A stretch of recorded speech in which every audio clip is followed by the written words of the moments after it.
is episode 2 of the Peak State podcast. The entire point of this podcast is to help you guys prepare for college baseball, help you navigate it, some stuff that you might run into. So today we are going to be talking about hitting, the offensive piece. We both have a very long background of working with hitters, more so him. I just came off of playing.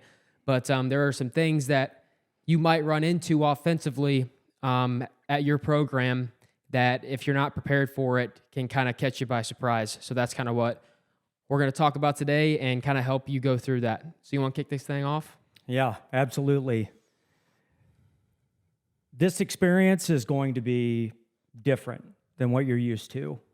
The college game, they seem to have embraced like making offensive work super difficult, which I certainly understand it. I get it. I see huge value in that, but it might be new.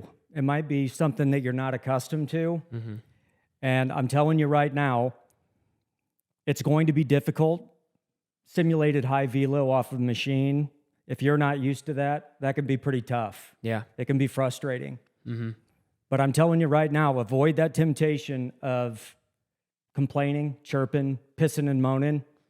You better embrace it and embrace it quick, because that mindset, that attitude towards it is going to play a big factor on whether you get off to a good start or not. Mm-hmm. Yeah.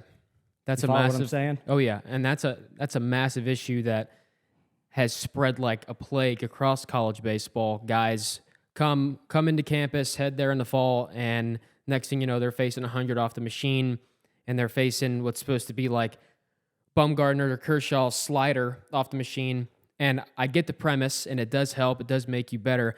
But if a lot of players go in there and they don't have success from day one, then they start complaining, start second-guessing themselves. And a lot of the times, instead of going inward with it, they start vocalizing it and being like, oh, F this, like this isn't making us any better. And then next thing you know, it only takes 2 or 3 guys doing that, and you've created a massive problem with a team culture, a team program overall. Oh, yeah, no question. And I get it, because struggling sucks. Yeah. Like most guys are used to, especially guys who are, college baseball players, they've had success. That's all they've known is success to some degree. So all of a sudden, you're struggling to find a barrel. Like, ooh, that's not good. That's not fun.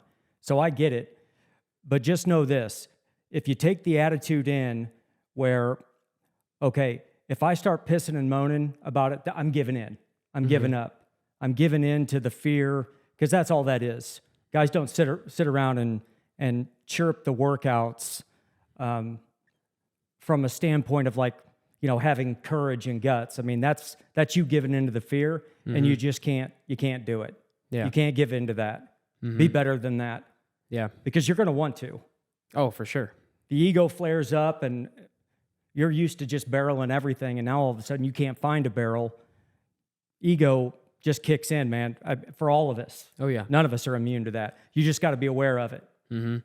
That's one thing that I struggled with really bad in my career when I showed up at my third school at Creighton, right? It was all simulated velo from short distance, the mini hack, or the junior hack, and then the regular hack. Junior hack's way better, by the way. I freaking hate the regular size hack attack. Ate my lunch. But when I showed up on day one, that's all we did. All we did. And then if we did get overhand, it was from a short distance, just pumping, no time in between pitches. It was, okay, get your ass in there. We have 30 guys hitting, and we got to get you through. And I was like, whoa, hold on a second. And because at that point, I was arm barring. I was getting out front. My path wasn't very efficient. My move wasn't where it was when I finished my career. Like, it clicked after that. But I was thrown to the wolves, or I let myself be thrown to the wolves in that situation because I let that environment, just crumble me, which was not good. Yeah, you and most guys, I'd say. Yeah. And I understand the need to use the machine because you got so many guys, and it's tough to get guys through. It's tough for a staff to throw every day to that many guys. It's tough. It's brutal. So embrace it, right? But the temptation, I think, is to get sped up. You let the pace of everything, because it's pretty much rapid fire, right? Mm-hmm. You have very little time in between reps, and that naturally speeds you up, but you can't let it. Yeah. The faster everything is going, the faster the work is going, the slower you got to be mentally. Slow it down. Don't let yourself get sped up, because when you get hectic like that, the barrel just drags. We get tense, we get tight, and all of a sudden now we can't deliver the barrel because we're so tensed up. We've never moved like that before. Mm-hmm. So slow it down. Make sure that you're not in that hectic, mindset, and do everything you can to just find a little bit of calm, be quick instead of getting tight and tense and trying to murder everything. Yeah. Does that make sense? Oh, 100%. That was my cue when I struggled, was because when I hit, it was always loose, whippy top half, stay behind the baseball, right? Stay tall, stay behind the baseball. And when I would get off the machine, I would be toe tapping, tense up top. Next thing I know, I'm arm barring even more, and I'm just trying to pull that bottom hand through the zone, and my barrel just dumped, and I couldn't get it through, and I was getting blown up. But where I ran into trouble after that was with that coaching staff. They diagnosed that as a massive problem offensively, when in reality, the swing I was taking into hitting off the machine was not the swing I was going out there with in game. It was two completely different swings, and that was on me. Because I was so hectic and I wasn't in a good state, my swing completely changed to try to adjust. It was like survival mode offensively, Exactly. And that's something that 99% of hitters struggle with if they're not used to hitting off of velo, off of machine consistently. Yeah, and you taking ownership of it is a huge step forward. That's a sign of maturity, because it's real easy at the end of, say, fall break, when you've had a high percentage of your reps have been machine fed, high velo simulated. It's easy to say, oh, they got me into a bad pattern. Right. Because that's what happens. You said your swing against the machine was very different. Mm-hmm. I guarantee you saying that means it felt different. Yep. But it also looked different, because we get into compensation patterns.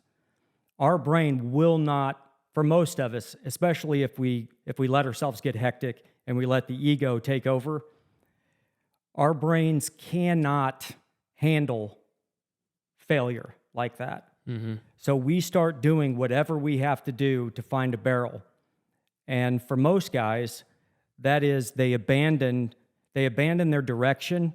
They give up the ground early and start opening up the bottom half early and just throwing the hands at it. Because with the machine, our brains start timing it up. But we have to be careful, because success in the game, we have to have a timing bandwidth. We have to be able to fire directionally against fastball away, fastball in, and against spin. We have to maintain direction. Mm-hmm. And if we start opening up and giving up the ground, direction's gone. Mm-hmm. It's gone. And if we just get into that pattern, the next thing you know, you're facing live arms and you're camping on that back foot and just flying open. Yeah. And that's on you. Mm-hmm. You got to be mindful of what's happening if you're getting into bad patterns, and do everything you can to take your game swing into that and find a way. It may take you a little bit longer, but it's better than getting into that fly open spin just to find a barrel now, because your ego can't take the struggle. Yeah. See, and that idea right there of being able to diagnose and step out of yourself and be like, okay, am I getting into a bad pattern here? A player cannot do that if they are not in peak state, right? If they are not cocked up, if they are not aware of how they are carrying themselves, what they are focusing on, all that, because you cannot diagnose yourself and take a step back and be like, okay, I'm getting into this pattern if you're sped up and going nuts mentally. It's not possible. Mm-mm. And it's not possible to make any big decision in life or to do anything in life if you're sped up and not conscious of what you're focusing on and where you were at that moment. And that's something that a lot of players are struggling with daily, and it's frustrating. I've seen it firsthand. I mean, it's guys are sending me messages, hey, I'm getting a bunch of machine work, or they're quick pitching me at the PBR showcase, stuff like which we've all been through, and they quick pitch the shit out of you, and it's infuriating. Yeah. But they let that, again, affect them, and then next thing I know, bad patterns are built up, and you got to go home at fall break and try to diagnose this shit and get back right before you show up for the spring. Yeah, for starters, we have to be able to be mindful of the fact that we're sped up. Mm-hmm. And that's why we're doing this, right? We're trying to give you the tools to develop like a different set of mental filters to process that panic that kicks in when you're not doing well. So you have to be mindful of it. And then you got to know that the answer, the fix for struggling early is not physical. It's not mechanics, I promise you. It's managing your state. Mm-hmm. It's getting yourself cocked up, picking up that foot like an MFer with certainty, with absolute certainty. Because whenever we go to diagnose a guy who's obviously got swing problems, if we can get him back to feeling certain, that's where we always start. Because until that guy has certainty, which confidence, right? It's essentially the same thing. We don't really know how he moves best until he finds certainty. Right. So spend your time now instead of looking for some external fix. Go inward and find certainty. Cock up, pick up the foot like an MFer, and then if there's something there that you need to do to adjust, okay, then you know what you're working with. Yeah. There's one guy that does that incredibly well. You know who I'm thinking of? Mike. He called immediately when Bubba got to school that first year, and he's like, hey, what do I got to do with him to get him right mentally? Like, what cues get him back neutral? And that's something that most coaches don't do, if we're being completely honest. You know what I'm saying? Like, he builds a relationship and doesn't throw a bunch of drills at guys, be like, okay, this is for all you. This is going to fix all you. Let's just go for it. It's like, no, hey, this drill's not working for you. This cue is getting you into a bad pattern, so let's talk about it and adjust and go from there. I mean, if you got that guy, you're lucky. Yeah, hold on to it. Embrace it. Yeah. Because most aren't like that.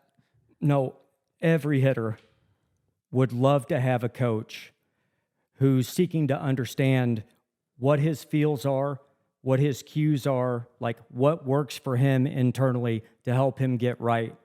Most coaches, they just throw their cues and their feels and expect those to work.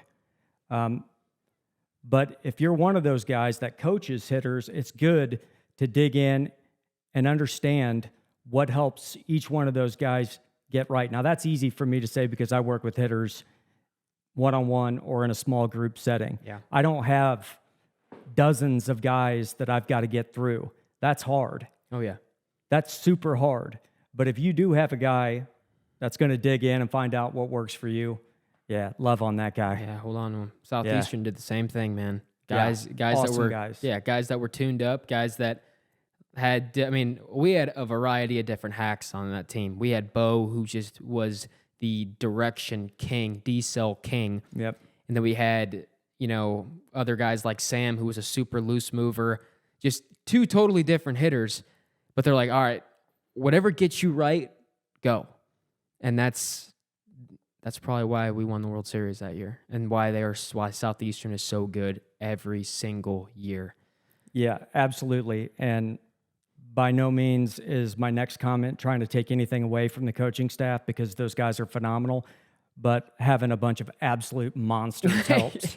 Oh, yeah. Yeah, that helps. Having a bunch of 21 to 23-year-old Mongoloids from Power Fives probably helps a little bit. Yeah, those guys, they do it right. Oh, yeah. Yeah, I love that. Best 2 years of my life right there. Yeah. But, yeah. And to take that a step further, because we've been focusing largely on machine stuff, but let's dig in a little bit on just approach in general. And then we'll tie it into how how it always comes back to state. With us, it's always going to come back to state and the mental side, because success in the game, success in anything, 80% of that is dictated by the strength of our psychology, and then 20% is strategy mechanics. So let's dig into that approach piece, because it's not just going to be machine work. I mean, they're going to be facing arms at bats, stuff like that, right? Yeah. Let's head there. Yeah. I mean, one thing for me when I was playing is, so my approach was always, well, I guess I should rather start with my tendency was to get out early, right? Leak out early. It didn't matter if it was a guy throwing 98 at Baylor or a dude throwing, 75 in a midweek game. It didn't matter. It was always early, early, early. So I got to the point where I was literally sitting changeup away at all times and just being athletic on fastball. Now, that approach works for some guys. For a lot of guys, it doesn't. But if you go in there and abandon that approach, whatever your approach is, and just try to go with whatever is happening in the moment, I guess that's probably not the right way to put it, but you have to stick to your approach no matter what it is and go in there cocked up. Otherwise, that's when you start, trying to do too much, get sped up, and then it all just goes south from there. But yeah, and I think it starts with owning what works for you. You really have to understand what gets you right. For you, because you were so anxious to get out there, you had to sit, literally change up away, even against McCade Brown, right? But what happens if the team approach is, okay, we want to hunt middle in? What would that have done to you? oh, You'd have been done. I would have been toast. Yeah. Some guys simply can't do it. So what I'm saying is, in this situation, you don't need to push back. You don't need to chirp your coaches. Go up there with what works for you, because you don't have to tell them what works for you. Right. When it's time to produce and put up in game, you have to own the approach that works for you. If you can change up away against 98 and still drive that middle in mistake, well, then nobody's going to say anything. Who cares? Exactly. Nobody's gonna be on you at all. But it starts with owning your approach. Yeah. And that is literally the key to having success in the game. If you have a coaching staff that is all over you and kind of wants to put their stamp on you, or want to make changes, drastic changes early, or really at any time, if you go in there in state and you're cocked up and you're confident and you own who you are, you're going to have good results, and they're going to leave you the hell alone. Yeah, that's literally everything. That's the bottom line. If Yeah. you go up there and you do your thing, and if you're able to find that slowing it down, and you're able to be you, which I've said that over and over, but that's what it's about, then nobody's gonna try to change you. Nobody's gonna have anything to say. But it starts with slowing it down and being you. And coaches, what does a coach do? They coach, right? Yeah. They see you struggling. If you show signs that the short-term struggle is getting to you, then a coach does what a coach does. They're going to want to come over, find out what's going on, and offer you some stuff, that might work for you. And be open to it, right? Because who knows? Their stuff may work for you. But ultimately, if you can slow yourself down and get cocked up, the results are going to come.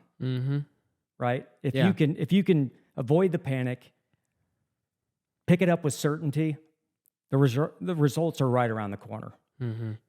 Especially day one. Like guys showing up in the next week or so, yes, you're probably, as freshmen, you're probably going to be nervous. As transfers, you're probably going to be nervous. But if you go in there and you start showing signs of being hectic, unsure, one, they are going to jump on that and be like, okay, this kid's rattled. He needs help. Maybe he's not ready for this, But Two, it's going to create problems that aren't even there. And that's a bad start. That's a bad way to kick it off. And it's not you. I mean, that's not, for most players, that is not who they are. The version of them that shows up on campus day one and is nervous and rattled, that is not that guy usually on the field. And that's what's frustrating. And that's why I get so mad or frustrated when I see a million dudes on a roster, freshmen show up and they're rattled day one, rattled for the first week, aren't really comfortable. That guy might get tossed aside if he's not careful.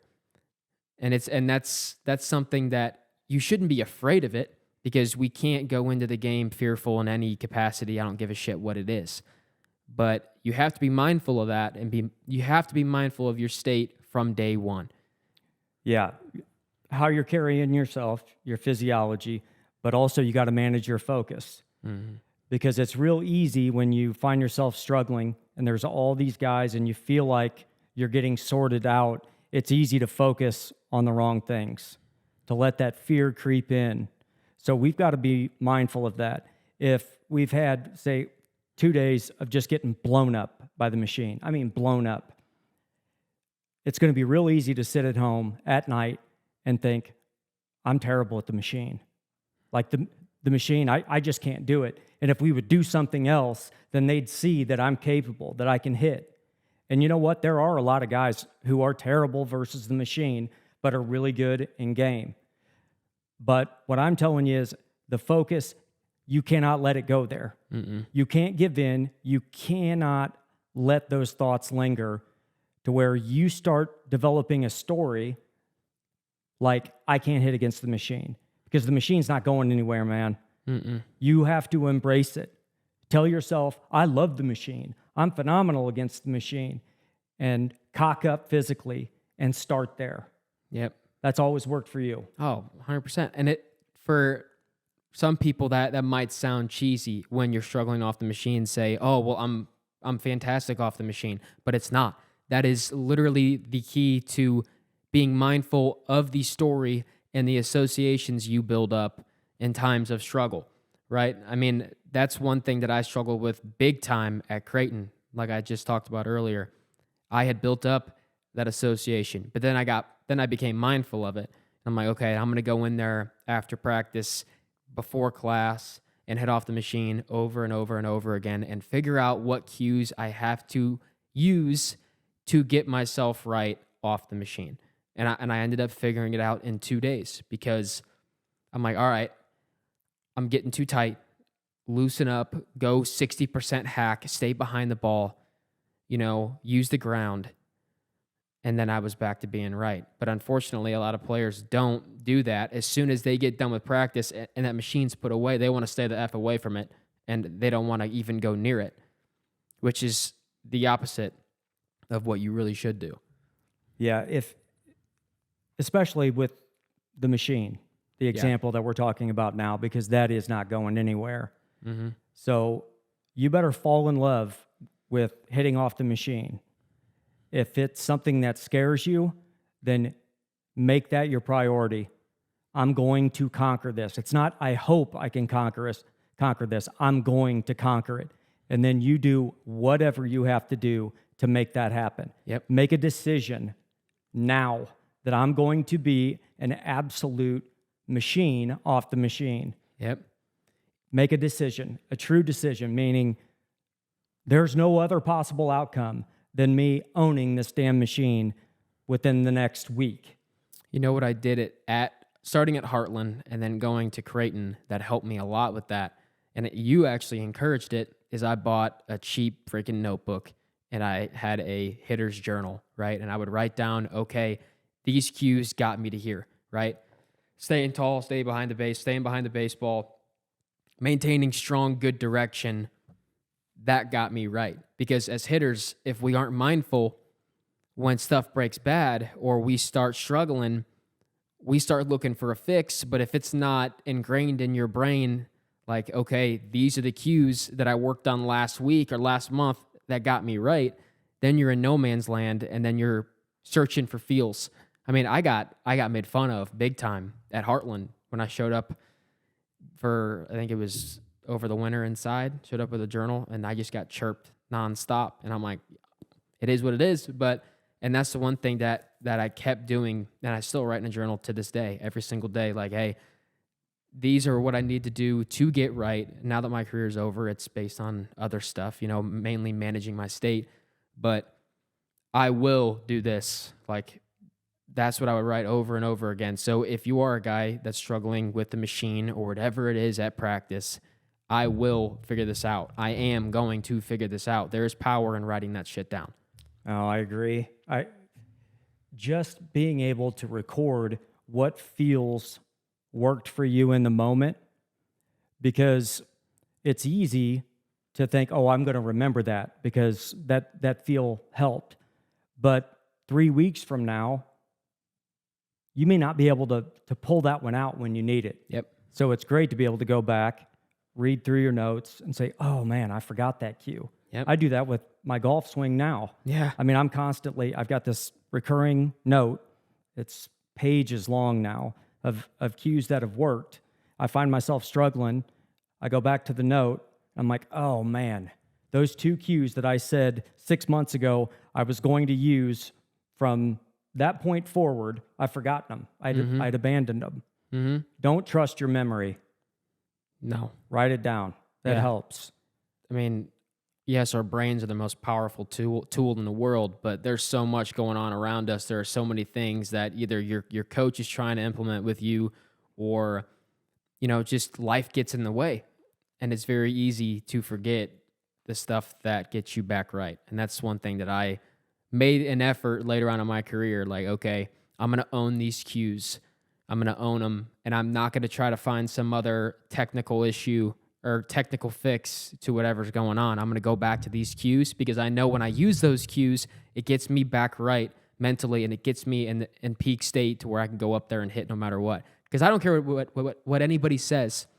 If you go in there cocked up, you have a better. Let me rephrase that. A guy who might have a swing issue, right? Some issue with his pattern. If he goes in there cocked up, he is going to have probably more success than the guy whose everything's tuned up, but he's not right up here. Oh, there is no question. Yeah. If there's a big moment coming up, I want that guy that's certain. Yeah. Even if his swing is ass, I don't care. Yeah. That's the guy I want. Because again, it comes back to, everybody says the game's 90% mental. I believe that with everything that's in me. I'll take that guy all day long. There's no doubt. And when it comes specifically to this machine example, the thing that I find looking at hitters on the macro level, looking out across this generation of hitters, everybody's in with data coming back, exit velo. It's been a big focus, and I get it. You want the ball to come off hard. It's important. I see a lot of guys that know how to use their bodies to generate power, but I also see a lot of guys who are focused on generating power. And against the machine, you're better off just being loose and quick and sudden, because what a lot of guys do, especially against the machine, is they start leaking open early, and then everything drags. Mm-hmm. Instead, make sure that you're staying neutral with your direction, staying closed, and just be whippy, be sudden, and quiet it down. Mm-hmm. Just stay loose, stay whippy, and just be quick. Mm-hmm. That's always gotten guys right, because there's an epidemic out there. And, okay, forget about machine.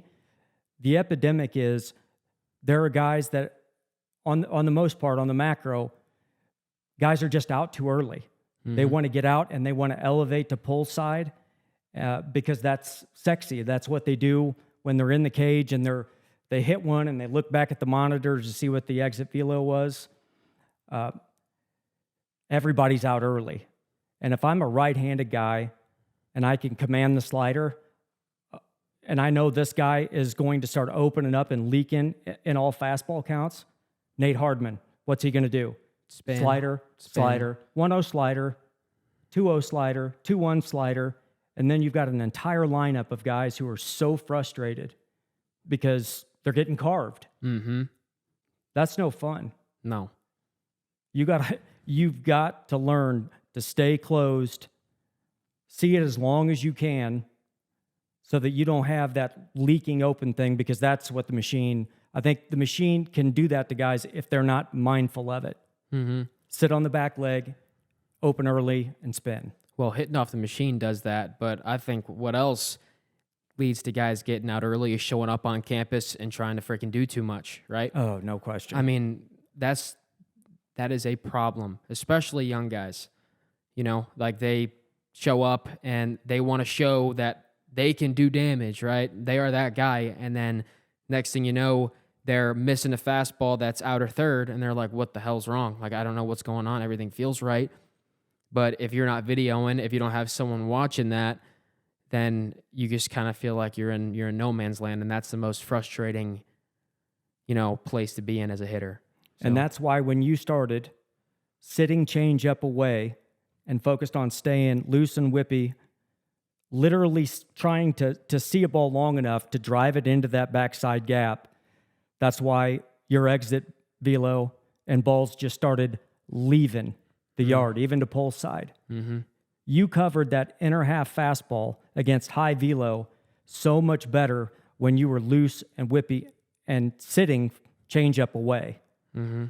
Yeah. So you got to figure out what works for you. We're not saying that that's going to work for everybody, but I think most guys get better when they see it as long as they can and they just stay loose and whippy instead of trying to drag and create as much juice as they can. Yep. You agree with that? Oh, no doubt. 1,000%. I've never seen that cue not work. No, me neither. No. It works. Yeah, it'll help. Yeah. Well, shoot. If you guys have anything you want us to talk about, anything you want us to address, comment down below on YouTube, TikTok, whatever. Yeah, appreciate you guys listening. And if you're showing up on campus, good luck, man. Own your approach, be that guy, and just go up there cocked up, because that is the key to having success in this game, but also life. So, Absolutely. Thanks, guys.